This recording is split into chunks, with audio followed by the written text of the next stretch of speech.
أول مرة عزومة يا كندا، دي ماما في الأكل ما بتهزر. ده أنا طبخة لها سوري ومصري، ما تهدى شوية ما تتوترش. أنا طبخت وأنت هتغسل. استني لما العيلة تنزل. نورتونا نورتونا.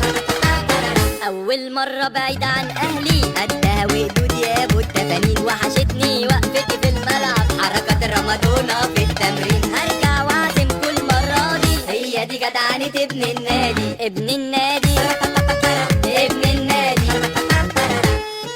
أول مرة في رمضان دايما مستحيل تقدر تنساها، فرحة كبيرة ليك ولغيرك، كل الناس دايما فاكراها.